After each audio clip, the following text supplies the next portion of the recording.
4 പേരെ വീണ്ടും രക്ഷാപ്രവർത്തകർ ജീവനോടെ കണ്ടെത്തിയിരിക്കുന്നു എന്നുള്ളതാണ്. പടവെട്ടിക്കുന്ന് എന്ന് പറയുന്ന സ്ഥലത്ത് എന്നാണ് നമുക്കിപ്പോൾ മനസ്സിലാക്കാൻ സാധിക്കുന്നത്. ഈ ഭൂപ്രദേശത്തെ സംബന്ധിച്ച വിവരങ്ങളുടെ ലഭ്യതക്കുറവ് അല്ലെങ്കിൽ അറിവിന്റെ കുറവുണ്ട്. എന്തായാലും ഈ പ്രദേശത്തിന്റെ പേര് അങ്ങനെ തന്നെയാണ് എന്നാണ് നമുക്ക് മനസ്സിലാക്കാൻ സാധിക്കുന്നത്. ഏറ്റവും പുതിയ വിശദാംശങ്ങൾ എടുത്തു പറയേണ്ടത് 4 ദിവസത്തിന് ശേഷം ഇങ്ങനെ 4 ജീവനുകൾ ഉണ്ടാകുന്നു, അല്ലെങ്കിൽ 4 പേര് ജീവനോടെ കണ്ടെത്തി എന്നുള്ളതാണ്. ഇവരെങ്ങനെയാണ് അതിജീവിച്ചത്, ഇവരുടെ ആരോഗ്യനില എപ്രകാരമാണ് എന്നതുൾപ്പെടെയുള്ള കാര്യങ്ങളിൽ ഇനിയും വ്യക്തത കൈവരേണ്ടതുണ്ട്. പക്ഷേ ഈ മണിക്കൂറുകളിൽ ഏറ്റവും പ്രധാനപ്പെട്ടതായി പ്രേക്ഷകർക്ക് മുന്നിലേക്ക് പങ്കുവെക്കാനുള്ളത് ഇത് തന്നെയാണ്. 4 പേരെ തിരച്ചിലിനിടെ ജീവനോടെ കണ്ടെത്തിയിരിക്കുന്നു എന്നുള്ളതാണ്.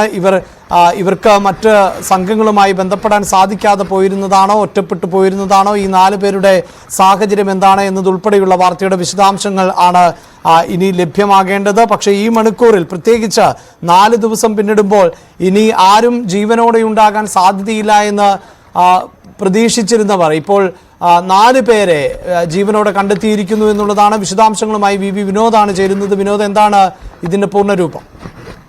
പക്ഷേ ഈ പടവെട്ടിക്കുന്നിലാണ് ഇപ്പോൾ 4 പേരെ കണ്ടെത്തിയിരിക്കുന്നത്.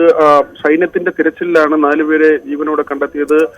ഒരുപക്ഷെ ഇനി ആളുകൾ ഉണ്ടാകില്ല എന്ന ഒരു നിഗമനം ഉണ്ടായിരുന്നു. ഈ അപകട സ്ഥലത്ത് ആരും കുടുങ്ങിക്കിടക്കുന്നില്ല, ജീവനോടെ ഇല്ല എന്ന ഒരു നിഗമനമായിരുന്നു കഴിഞ്ഞ ദിവസങ്ങളിലും തൊട്ടു മുൻപുള്ള മണിക്കൂറുകളിലും ഉണ്ടായിരുന്നത്. പക്ഷെ ഇപ്പോൾ 4 പേരെ ജീവനോടെ കണ്ടെത്തിയിരിക്കുന്നു. ഇതിൽ 2 പുരുഷന്മാരും 2 സ്ത്രീകളുമാണ്.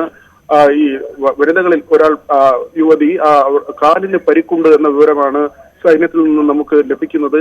ഇവരെ എയർലിഫ്റ്റ് ചെയ്യാനുള്ള ഒരു തീരുമാനത്തിലേക്കാണ് ഇപ്പോൾ സൈന്യം എത്തിയിട്ടുള്ളത്. നേരത്തെ തന്നെ ഹെലികോപ്റ്ററിന്റെ സേവനം അവിടെ ഉറപ്പാക്കിയിരുന്നു. ആളുകളെ അവിടെ നിന്ന് ഹെലികോപ്റ്ററിൽ നിന്ന് മാറ്റിയിരുന്നു ഈ രക്ഷാപ്രവർത്തനത്തിന്റെ ഭാഗമായി. അങ്ങനെ പടവെട്ടിക്കുന്നിൽ ഇപ്പോൾ കണ്ടെത്തിയിരിക്കുന്ന 4 പേരെയും എയർലിഫ്റ്റിലൂടെ സുരക്ഷിതമായ കേന്ദ്രത്തിലേക്ക് മാറ്റാനുള്ള നീക്കമാണ്. ഇതിൽ ഒരാൾക്കാണ് കാലിന് പരിക്കുള്ളത്, മറ്റുള്ളവരുടെ നില ഗുരുതരമല്ല എന്ന വിവരമാണ് സൈന്യത്തിൽ നിന്ന് നമുക്ക് മനസ്സിലാക്കാൻ കഴിയുന്നത്. അഭിലാഷ്, റൈറ്റ്.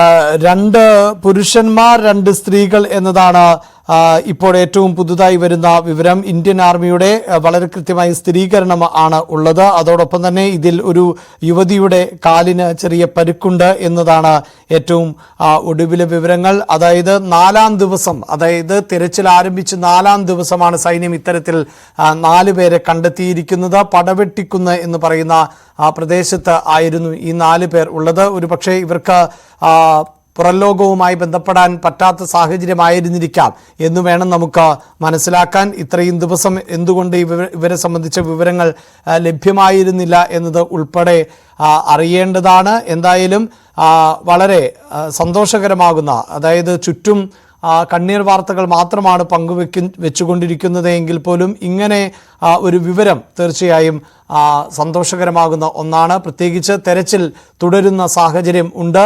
ഇനി ആരും ജീവനോടെ ഉണ്ടാകാൻ സാധ്യതയില്ല എന്ന് പറയുമ്പോൾ പോലും ആണ് ഇത്തരത്തിലുള്ള രക്ഷാപ്രവർത്തനങ്ങൾ നടക്കുകയും ചെയ്യുന്നത്. പടവെട്ടിക്കുന്ന് എന്ന